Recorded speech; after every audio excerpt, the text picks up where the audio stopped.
आवाज आ रही है बेटा? Yes sir. अपने अधिकार जितने अपने डिटेल से पढ़ने थे ना वो हमने पढ़ लिए। बाकी सब नाम नाम है।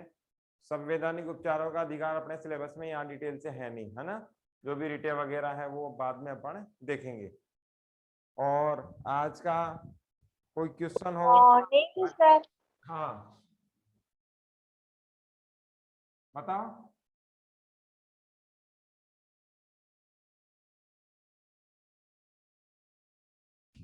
क्या पूछना था? ठीक है, आज सवाल लिखो, संसदीय नियंत्रण के साधन। संसदीय नियंत्रण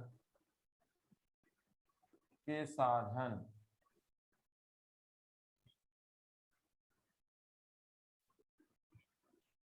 ठीक है, यानी कि संसदीय व्यवस्था में लोकसभा को कैसे नियंत्रित किया जाता है, सरकार को कैसे नियंत्रित किया जाता है। तो ये सवाल अपने को ध्यान में रखना चाहिए कि संसदीय शासन में तानाशाही व्यवस्था को रोकने के लिए क्या किया गया है। संसदीय शासन में आम जनता की बात बहुत आसानी से तो रखी जाए, लेकिन सरकार इतना ज्यादा पावरफुल ना हो जाए, सरकार इतनी ज्यादा अनकंट्रोलेबल ना हो जाए कि आम जनता के लिए मुसीबत का सामना करना पड़े। इसीलिए संसदीय शासन व्यवस्था में किसकी व्यवस्था की गई है? नियंत्रण के साधनों की व्यवस्था की गई है।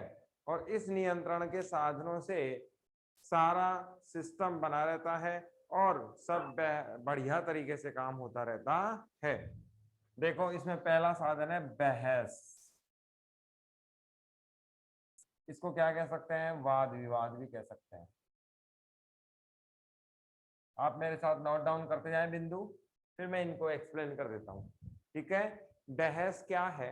बहस का मतलब है कि ऐसी व्यवस्था जिसमें वाद विवाद संपन्न हो सके, एक दूसरे की हम बात कर सकें, एक दूसरे से हम सवाल जवाब कर सकें कि भाई आप सरकार में अगर आए हो तो आपका क्या रोल सरकार में है, सरकार में आप कैसे काम करेंगे, सरकार आपके लिए क्या करनी चाहिए, या सरकार को जो काम दिया गया है जनता के द्वारा वो पूरा हो रहा है या नहीं। इस बहस में हम देख सकते हैं शून्यकाल, जीरो हावर्स। जीरो हावर्स इसे कहते हैं शून्यकाल। प्रश्न काल, क्वेश्चन हावर। ऐसे बहुत सारे सेक्शंस होते हैं जिनके माध्यम से हम सरकार से सवाल जवाब कर सकते हैं, बहस कर सकते हैं और सरकार को नियंत्रित कर सकते हैं। सरकार ऐसा कोई अनकंट्रोलेबल काम नहीं करेगी जिससे उसकी जवाबदारी में कमी आए। यानी कि सरकार से हम सवाल जवाब पूछकर उससे इस बात के लिए जिम्मेदारी बना सकते हैं या इसलिए जिम्मेवार बना सकते हैं कि आपको ये काम करना ही पड़ेगा।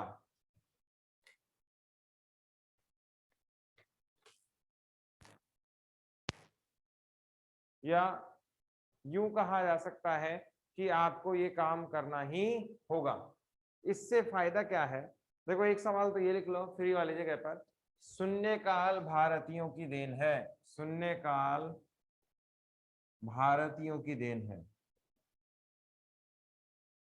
ये हमारे ही द्वारा दिया गया है ना, भारतीयों के द्वारा जीरो हावर थ्योरी दी गई है। पहले तो ये समझते हैं जीरो हावर्स होता क्या है, फिर ये देखते हैं प्रश्न काल क्या होता है, और फिर नियंत्रण कैसे करते हैं। तीन बातें अपनी समझ में आ रही है। सवाल किसको समझ में नहीं आया कि संसद को नियंत्रण करने के लिए हमने क्या क्या साधन बनाए, ये हम सवाल पढ़ रहे हैं। कोई ऐसा बच्चा है इसको सवाल भी समझ में नहीं आया हो? ठीक है, देखो इसमें पहला बिंदु क्या है? बहस और वाद विवाद। बहस और वाद विवाद को देखें तो इसमें बहुत सारी चीजें आती हैं। पहला देखो क्वेश्चन हावर 11 बजे शुरू होती है ना, हमारी संसद शुरू होने का टाइम क्या है? 11 बजे। और होते ही क्या होता है? प्रश्न काल होते हैं।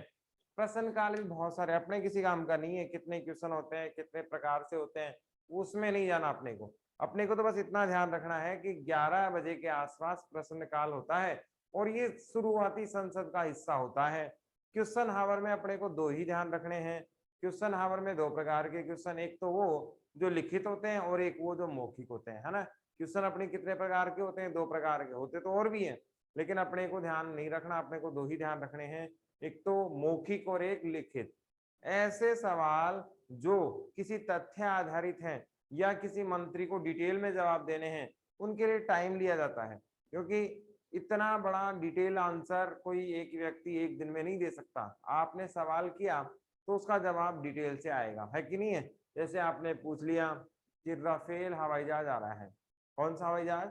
राफेल हवाई जहाज, तो उसकी डिटेल्स आप दें। तो अब राफेल कौन सी कंपनी बना रही है, कितना पैसा लगा है, कितने दिन में आएगा, कितने दिन का कॉन्ट्रैक्ट है, क्या कॉन्ट्रैक्ट है, ये सारी डिटेल संसद को बतानी होती है। तो ऐसे में जो मंत्री जी हैं वो लिखित में संसद के सामने रखेंगे और वो एक निश्चित समय के बाद रखेंगे। मेनली ये 7 दिन का समय होता है। दूसरा, क्वेश्चन हावर, जैसे प्रश्न हावले में मौखिक सवाल पूछ सकते हैं कि इसका ये होना चाहिए था, किसानों का मुद्दा आप क्यों सॉर्ट आउट नहीं कर रहे, तो उसमें बातचीत हो जाती है, वो जवाब देते हैं, नहीं देते वो बात का काम है ना। अब एक चीज इसमें और ध्यान रखनी है कि हम जानते हैं संसद में 2 लोग होते हैं, एक पक्ष, एक कौन होता है? विपक्ष। दोनों आमने सामने बात नहीं करते, ये ध्यान रखना, आमने सामने बात नहीं करते, जबकि ऐसे बात करते हैं। बीच में कौन होता है? अध्यक्ष होता है, लोकसभा में भी और राज्यसभा में भी। और कोई भी लीडर अगर बोल रहा है तो किसको संबोधित करके बोलेगा? अध्यक्ष को संबोधित करके बोलेगा। इसका मतलब ये है ताकि गरिमा बनी रहे, शब्दों की मर्यादा बनी रहे और आपस में उलझे नहीं, है ना। क्योंकि बात किसके माध्यम से करनी है? अध्यक्ष जी के माध्यम से करनी है। अब शून्यावर्ष देख लो। शून्यावर्ष क्या है? ऐसी व्यवस्था जिसमें आप किसी बिना सूचना के, है ना, जैसे कोई भी टॉपिक देते हैं उस पर चर्चा होती है कि भाई आज हम संसद में किसानों के मुद्दे पर चर्चा करेंगे, आज हम राफेल पे चर्चा करेंगे, आज हम पाकिस्तान की समस्या पे चर्चा करेंगे। ये पूर्व निर्धारित मुद्दे होते हैं, है ना, पहले से बता दिया जाता है कि आप इस पे तैयारी करके आएंगे। लेकिन कुछ मुद्दे ऐसे होते हैं जिन पर पूर्व निर्धारण नहीं किया जा सकता, इमीडिएटली होते हैं, या फिर ऐसे भी हो सकते हैं जिनको इतना बड़ा महत्व नहीं कि इतना टाइम दिया जाए। वो सारे मुद्दे कहाँ आते हैं? शून्य काल में आते हैं, 0 हावर्स में आते हैं। और इसमें आप जैसा चाहें सवाल, रेलिवेंट क्वेश्चन हो तो आप पूछ सकते हैं, कहीं कोई आपत्ति उसमें नहीं है। लेकिन क्वेश्चन कैसा होना चाहिए? रेलिवेंट ही होना चाहिए। और आप देखें क्वेश्चन हावर में मंत्री जी को जवाब देना जरूरी है, लेकिन इसमें जवाब जरूरी नहीं है, जवाब जरूरी नहीं है। देखो, ठीक है। क्वेश्चन हावर और 0 हावर्स में, शून्य काल में इतना ही अंतर मान लिया कि 0 हावर्स में क्या है, आप अपनी इच्छा अनुसार कोई भी जो सब्जेक्ट से संबंधित हो या अन्य कोई धारा से संबंधित हो, लेकिन होना चाहिए रेलिवेंट क्वेश्चन, आप सरकार से पूछ सकते हैं, मंत्रियों से पूछ सकते हैं। लेकिन क्वेश्चन हावर्स में आपको पहले से बताना होता है कि इस टॉपिक पे हो है और उस टॉपिक पे डिस्कस करना है। तो ये पहला रूप है जिससे हम सरकार को क्या कर सकते हैं? नियंत्रित कर सकते हैं। संसद में नियंत्रण की व्यवस्था लाई जा सकती है। बताओ किसके समझ में नहीं आया? प्रिया, यस सर। क्लियर है? यस। ठीक है। दूसरा देखो, आप बिंदु लिख लिया करो, है ना, ताकि अब जब रिपीटेशन हो तो समझ में आए, बाकी लिखने की जरूरत नहीं है। दूसरा देखो, कानून की स्वीकृति व अस्वीकृति। अब ये भी इंपॉर्टेंट है। मतलब कानून बनाना हमने सीखा था कि नहीं सीखा था? सीखा था ना? Yes sir. कितने चरण थे? सर, 3। 3। 3 वाचन भी कह सकते हैं, चरण भी कह सकते हैं, स्टेप्स भी कह सकते हैं, है ना। और उसमें समिति कौन सी आई थी? प्रवर समिति। प्रवर समिति आई थी। और हमने ये भी देखा था कि हमारे जो सदन थे वो कितने थे? 2। 2। एक कौन सा? लोकसभा और राज्यसभा। लोकसभा और राज्यसभा। और क्या था, बोथ साइड सेपरेटली, है ना, सेपरेटली पास, यही था। देखो ऐसे देख लो इसको, क्या था, दोनों ओर से अलग अलग पास कराना होगा, यही बात थी। अरे कानून बनाएंगे अपन तो दोनों अलग ओर से क्या होगा, अलग अलग पास कराना होगा, ये बात थी ना।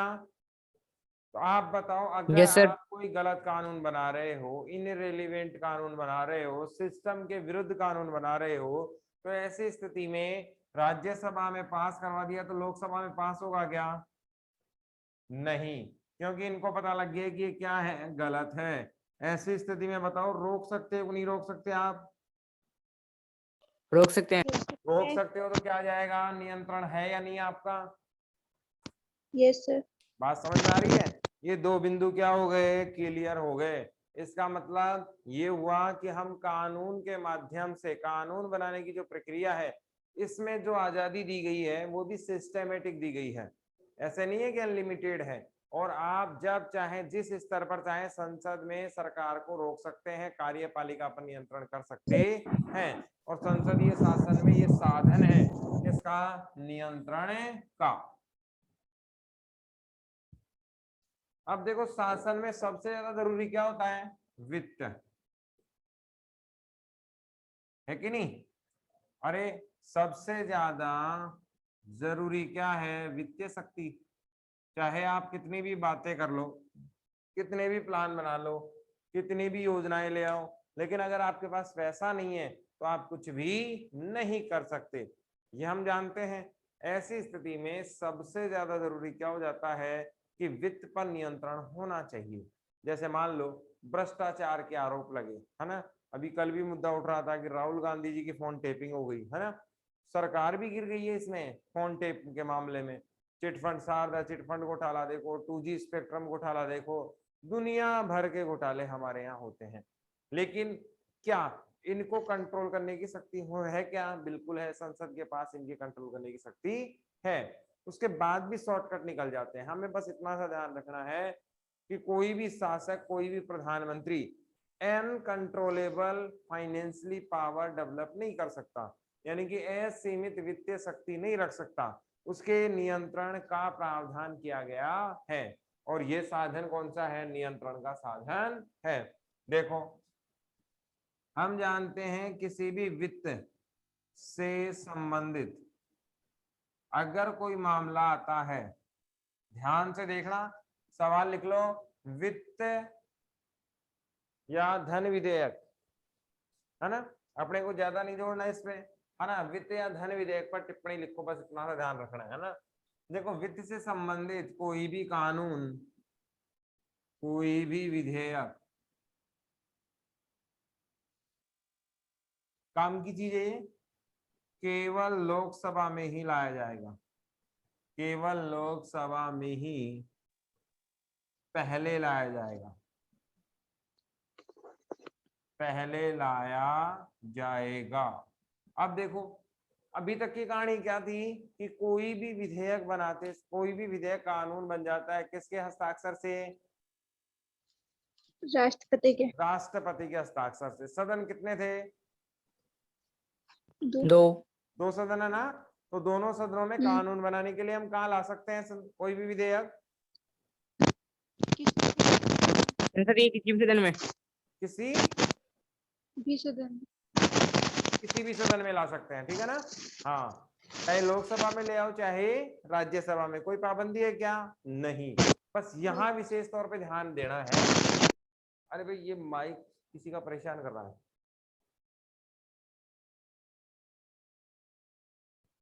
है ना, आप सवालों के जवाब देते बंद कर दिया करो।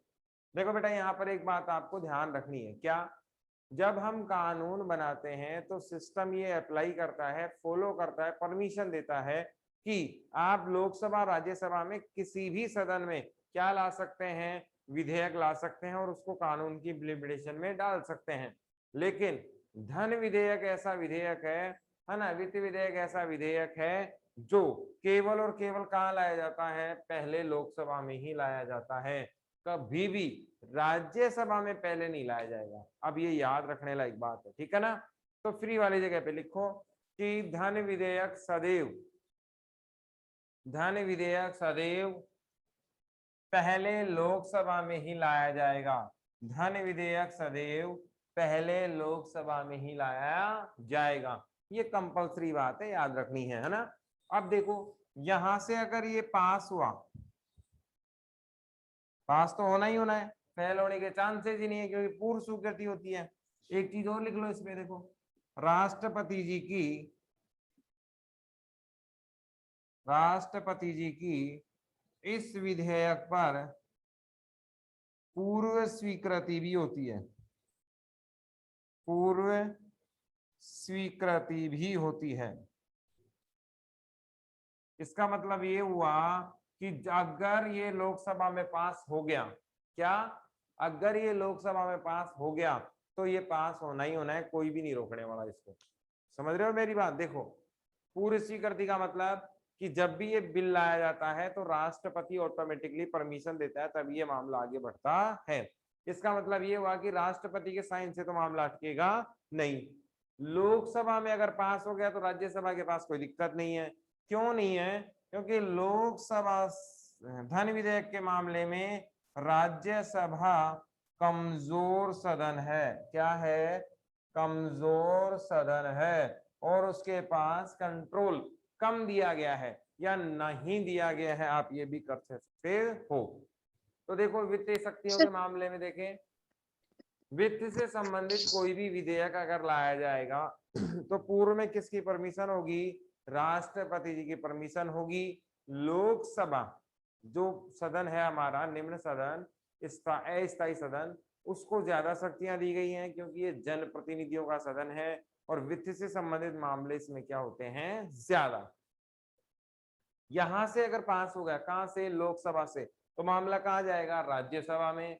ये कमजोर सदन है इस मामले में और 14 दिन तक राज्यसभा अपने पास इसे रख सकता है। अब ये भी सवाल बन गया, किसी भी वित्त से संबंधित मामले को राज्यसभा अपने पास कितने दिन तक रख सकता है? तो कितने दिन तक रख सकता है? केवल 14 दिन तक रख सकता है। अब क्या होगा आगे? 14 दिन के बाद में ये स्वतः ही पास मान लिया जाएगा। क्या होगा? स्वतः ही पास मान लिया जाएगा। ठीक है, दो ऑप्शन बचे राज्यसभा के पास, या तो विथ इन 14 डेज, है ना, 15 दिन के अंदर अंदर ही क्या कर दे? पास करके इसको भेज दे। किसके पास? आगे राष्ट्रपति जी के पास, तो इसका भी मान रह जाएगा। लेकिन अगर 14 दिन में कोई रिएक्शन नहीं होता और ये होल्ड ऑन रखता है ना, तो ऐसी स्थिति के अंदर राज्यसभा से स्वतः ही इस विधेयक को हम पास मान लेते हैं कि राज्यसभा ने परमिशन दे दी, चाहे राज्यसभा ने परमिशन दी ही ना हो। इसका मतलब ये हुआ कि राज्यसभा केवल और केवल धन विधेयक को 14 डेज ओनली, 14 दिन तक रख सकती है। ये पूर्व स्वीकृत विधेयक होता है ना, यानी कि राष्ट्रपति की परमिशन इस पर पहले से ही होती है। अब एक बात यहाँ और रह गई और अपना काम खत्म। ठीक है, यहां लिख देता हूं मैंने तो, कोई भी विधेयक धन विधेयक है या नहीं, कोई भी विधेयक धन विधेयक है या नहीं, है या नहीं, इसका निर्णय कौन करेगा? बताओ भाई, कुछ याद है तो? कौन करेगा? लोकसभा। लोकसभा। लोकसभा और लोकसभा अध्यक्ष कौन करेगा? लोकसभा अध्यक्ष। ठीक है, कोई भी विधेयक धन विधेयक है या नहीं, इसका निर्णय कौन करता है? लोकसभा का अध्यक्ष करता है। तो यहाँ पर अपने 3-4 बातें बहुत अच्छे से स्पष्ट हो जानी चाहिए। वित्त के मामले में ज्यादा शक्तियां किसके पास हैं? लोकसभा के पास है। ठीक है, राज्यसभा को क्या दी गई है, कम शक्तियां दी गई हैं, लेकिन सरकार जिसे हम कार्यपालिका कहते हैं, प्रधानमंत्री जी और उनके मंत्रिपरिषद को, उनके पास असीमित वित्तीय शक्तियां नहीं हैं। उनको नियंत्रित करने का सिस्टम भी डेवलप कर रखा है। कैसे? लोकसभा में कोई भी विधेयक आने से पहले राष्ट्रपति जी की पूर्व स्वीकृति होती है, लोकसभा में उसे पास करवाना होता है, और ध्यान रखना यदि लोकसभा में धन विधेयक पास नहीं हो तो सरकार के अस्तित्व पर भी सवाल उठने लग जाते हैं कि सरकार के पास बहुमत है भी या नहीं। इसका मतलब ये हुआ कि यदि सरकार लोकसभा में धन विधेयक ला रही है तो ऐसी स्थिति में उसे पास होना ही चाहिए, उसमें कहीं कोई दिक्कत नहीं होनी चाहिए। अगर दिक्कत हो रही है तो फिर पंगा ही पंगा है सरकार के लिए। और ये भी थोड़ा सा ध्यान में रखना है, आपसे पूछ सकता है कोई भी विधेयक धन विधेयक है या नहीं, इसका निर्णय कौन करता है? तो कौन करता है? लोकसभा का अध्यक्ष करता है।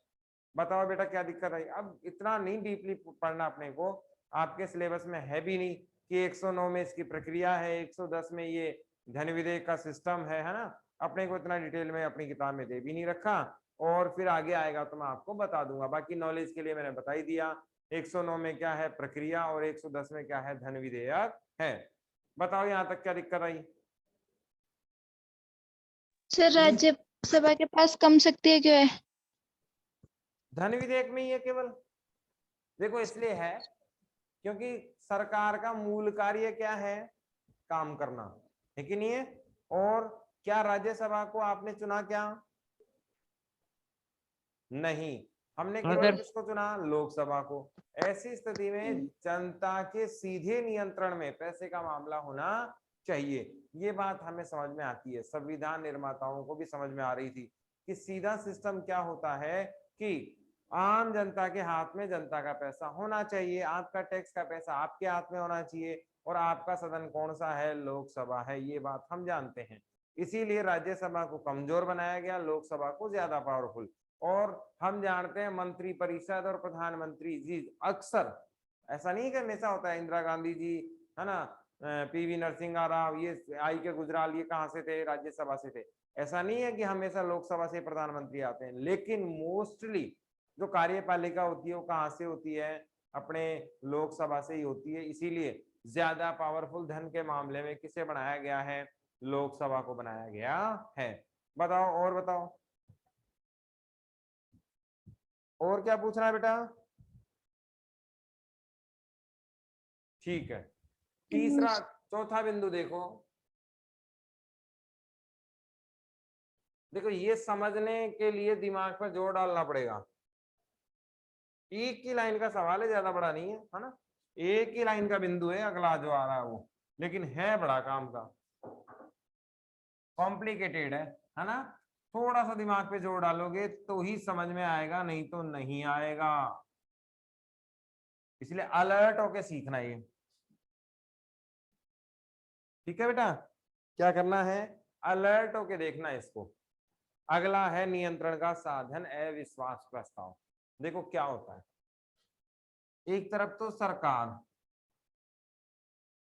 एक तरफ विपक्ष, है ना। आपसे सवाल क्या पूछेगा? अविश्वास प्रस्ताव को स्पष्ट कीजिए, है ना। तो अब अपने को डिटेल से इसको समझना है। सरकार ये लाता कौन है? अक्सर विपक्ष लाता है। कौन लाता है? विपक्ष लाता है। और अगर ये पास हो जाए, कौन सा प्रस्ताव? अविश्वास प्रस्ताव।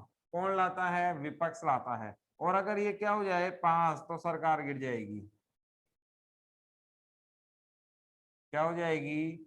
सरकार गिर जाएगी। 89 में अपने देखा था, उदाहरण में आपके दे रखा होगा। हाँ 89 में है, और ये यहाँ पर बहुत सारे दलों का मामला यहाँ पर था।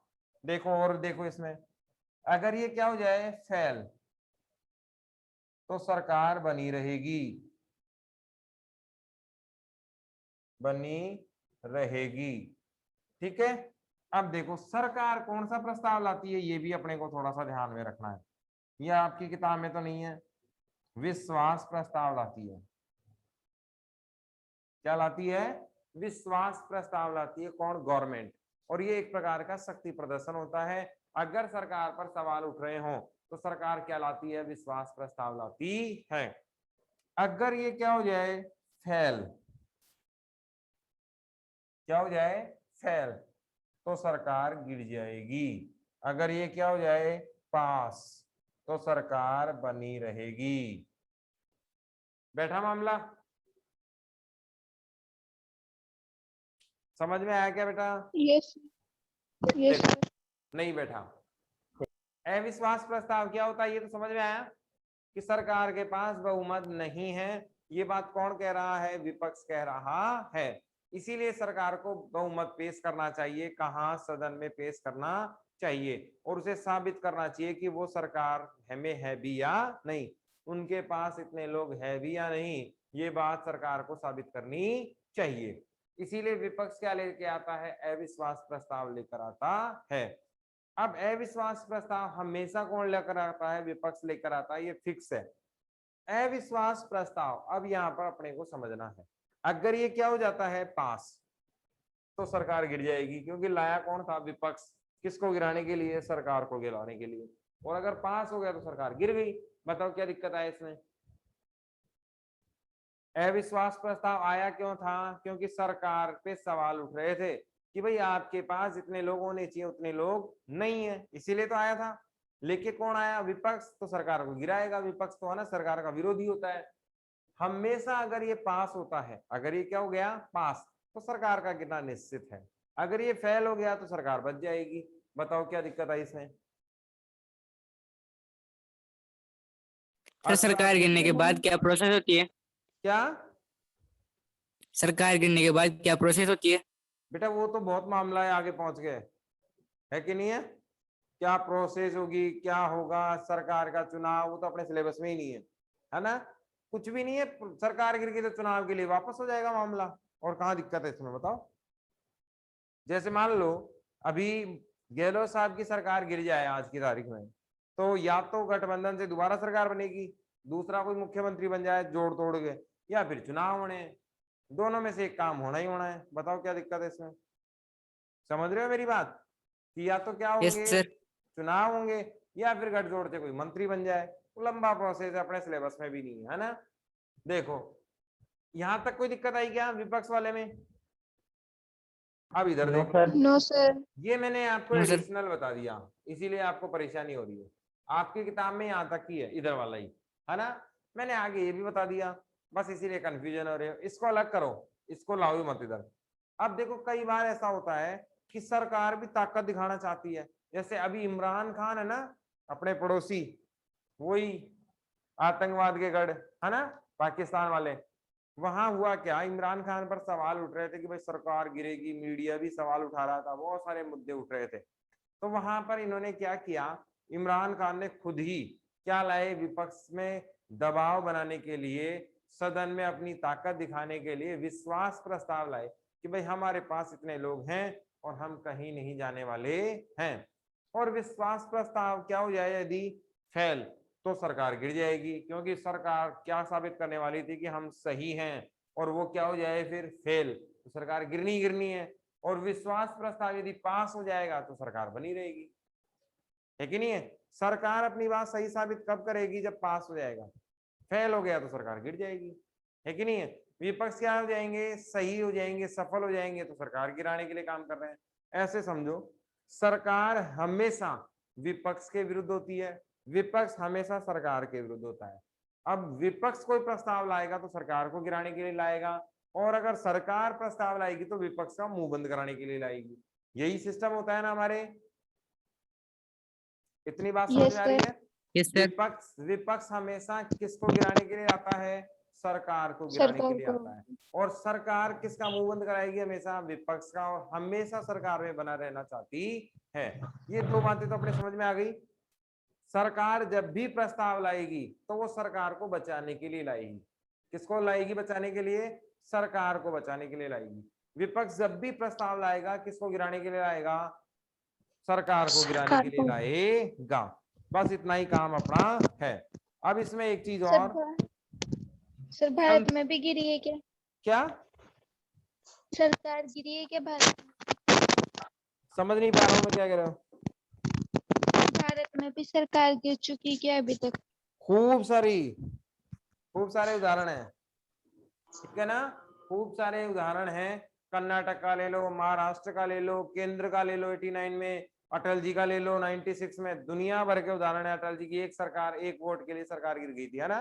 और अटल जी का वो ऐतिहासिक प्रसिद्ध भाषण था कि मेरे ऊपर हंसने वाले लोगों, बीजेपी एक दिन ऐसी आएगी जिस दिन पूरा बहुमत लेकर आएगी। और वही हुआ, मोदी जी देखो पूरे बहुमत के साथ ही आ गए। तो हमारे यहाँ ऐसा घटनाक्रम चलता है। देखो भारत के विपक्ष की विशेषता, अब पता नहीं कहाँ पहुंच जाएगा टॉपिक, है ना। अपने सिलेबस में ये नहीं है, जब आपने सवाल पूछा तो मैं बता देता हूँ। वास्तव में क्या है, विपक्ष का काम है सरकार की गलत नीतियों की आलोचना करना, सरकार को सही रास्ते पर लाना और सरकार को जनहितकारी कार्य के लिए मजबूर करना। सरकार कोई ऐसा काम नहीं करे जिससे जनता का हित ना हो। सरकार कोई ऐसा काम नहीं करे जिसमें संविधान का उल्लंघन हो। सरकार कोई ऐसा काम नहीं करे जिससे तानाशाही आए, यानी कि मन मर्जी का राज नहीं चले। सरकार पर एक मॉनिटर की तरह, सरकार पर एक चौकीदार की तरह विपक्ष का काम होता है। विपक्ष पूरा ध्यान रखे कि सरकार क्या करने वाली है, सरकार को क्या करना चाहिए था, गलत क्यों किया, ये सवाल जवाब करने के लिए विपक्ष होता है कि नहीं है। लेकिन भारत का जो विपक्ष है वो अलग तरीके का है। भारत का विपक्ष केवल और केवल सरकार को गिराना चाहता है। क्या करना चाहता है? केवल और केवल सरकार को गिराना चाहता है। चाहे वो मोदी जी की पार्टी हो, चाहे वो कांग्रेस की पार्टी हो, है कि नहीं है। कांग्रेस वाले हर हाल में बीजेपी का विरोध करेंगे, चाहे वो सही क्यों ना कर रहे हो, है ना। और बीजेपी वाले हर हाल में कांग्रेस का विरोध करेंगे, चाहे वो सही ही क्यों ना कर रहे हो। तो हमारे यहाँ जो नीतियां हैं विपक्ष की, वो आती है निषेधात्मक। कौन सी आती हैं? निषेधात्मक, जिसे हम ब्रेकर भी नीति कहते हैं या अवरोध नीति भी कहते हैं। हमारे यहाँ हर काम में टांग अड़ाने का सिद्धांत है। चाहे कितना भी बढ़िया काम कर लो, कितना भी बढ़िया काम कर लो, उसमें रोना विपक्ष का रहेगा। और ये नहीं है कि सिर्फ कांग्रेस ही होती है, बीजेपी भी होती है। जब कांग्रेस गवर्नमेंट में आएगी तो बीजेपी वाले परेशान करने लग जाएंगे, बीजेपी वाले आएंगे तो कांग्रेस वाले करने लग जाएंगे। क्योंकि हमारे देश के विपक्ष का एक सीधा सा फंडा है, हर हाल में सरकार को गिराना है। क्या करना है? हर हाल में सरकार को गिराना या सत्ता से अपयस्त करना इनका कार्य है। ये हर हाल में विरोध करना चाहते हैं, हर हाल में सरकार को गिराना चाहते हैं। अब देखो यहाँ पर सर एक जिस क्या सर जिसकी सरकार गिरती है वो फिर से चुनाव कर सकते हैं क्या? लड़ते ही है, 100% लड़ते हैं, ठीक है। तो ये संसद को नियंत्रण करने के क्या है? सिस्टम है। अपना यहाँ चैप्टर हो गया कंप्लीट। कोई टॉपिक रह गया हो तो अपन देख लेते हैं। देखो अपना चैप्टर था विधायिका वाला, है ना। देखो एक एक टॉपिक में बता देता हूं। संसद के 2 सदन पढ़ लिया हमने। Yes sir. लोकसभा पूरा डिटेल से पढ़ा, राज्यसभा पूरा डिटेल से पढ़ा। उसके बाद हमने कानून बनाना सीखा, और उसके बाद संसद में नियंत्रण के साधन पढ़ लिए हमने। बहस है, कानून स्वीकृति है, वित्तीय और विश्वास। उसके बाद एक टॉपिक बचा है संसदीय समितियां क्या करती हैं। अब देखो संसदीय समितियां और दल बदल कानून, 2 चीजें यहाँ पर हैं। संसदीय समितियां क्या करती हैं? संसदीय समितियां मूल रूप से किसी विशेष कार्य के लिए बनाई जाती हैं। एक तो संसदीय समितियां, ठीक है, इनका मूल कार्य क्या है कि जैसे मान लो कोई कानून बनाना है, तो हमने कौन सी समिति बनाई थी? बनाई थी कि नहीं बनाई थी? फॉरवर्ड समिति। ये क्यों बनाई? क्योंकि ये विशेषज्ञों की संबंधित होती है। यही बात है, क्योंकि ये किससे होती है संबंधित? स्पेशलाइजेशन लोगों के लिए, विशेष लोग इसमें होते हैं, अनुभवी लोग इसमें शामिल होते हैं। एक बात। दूसरी बात, ये समितियां पर्टिकुलर उसी काम से जुड़ी हुई होती है। समझ रहे हो? जैसे एक सांसद, उसको बहुत सारे काम करने हैं, प्रधानमंत्री को अपना काम करना है, राष्ट्रपति को अपना काम करना है, लोकसभा अध्यक्ष को अपना काम करना है। तो जो काम हम करना चाह रहे थे किसी समिति के जरिए, वो काम करेगा कौन? है कि नहीं है। तो ये संसदीय समितियां स्पेशल काम के लिए बनाई जाती हैं। समझ में आई बात? जैसे कानून बनाने के लिए बनाई गई, कोई आरक्षण बनाने के लिए बनाई गई, कोई शिक्षा के लिए बनाई जाएगी, इसमें कोई दिक्कत है क्या? No sir. आगे देखो, आगे देखो, हाँ, दल सर। बदल, कुछ भी नहीं। एक पार्टी को छोड़कर यदि किस में चले जाते हैं, दूसरी पार्टी में, एक दल को छोड़कर किधर चले जाते हैं, दूसरे दल में चले जाते हैं, तो क्या कहलाता है? दल बदल कहलाता है। बस अपने को इतना सा ध्यान रखना है, 10वीं अनुसूची 1985, ठीक है ना, मैं इसको कानूनी मान्यता बंद कर दी कि भाई परमिशन लेनी पड़ेगी तभी पार्टी बदल सकते हैं, नहीं तो नहीं। अगर ऐसा करोगे तो ये क्या कहलाएगा? दल बदल कानून का उल्लंघन कहलाएगा और आपके खिलाफ क्या हो जाएगी? कार्रवाई हो जाएगी। बताओ क्या दिक्कत आई? अपना चैप्टर खत्म। इसके बाद अपना पढ़ेंगे अगला चैप्टर, चैप्टर नंबर 6 न्यायपालिका। ठीक है, कुछ पूछना है यहाँ तक? अब आपने को ये ध्यान रखना है कि दल बदल कौन सी अनुसूची में है, लिख लो फटाफट फ्री वाली जगह पर। दल बदल कौन सी अनुसूची से संबंधित है? 10वीं अनुसूची। कब आई थी? 1985। हाँ, 1985 में आई थी। कोई सवाल हो तो बताओ, जल्दी बोलना, टाइम हो गया कंप्लीट। कोई क्वेश्चन नहीं आ रहा हो तो बताओ। सर ये दल बदल आई थी तो इसने क्या काम किया? क्या? दल बदल ये जो दल बदल समिति आई थी इसने क्या काम किया? दल बदल समिति नहीं बेटा, संशोधन है, अनुसूची यही है ना। और इसका काम यह है कि कोई भी गलत तरीके से पार्टी को छोड़कर जाए तो उनके खिलाफ कार्रवाई करनी है। ठीक है, यस सर।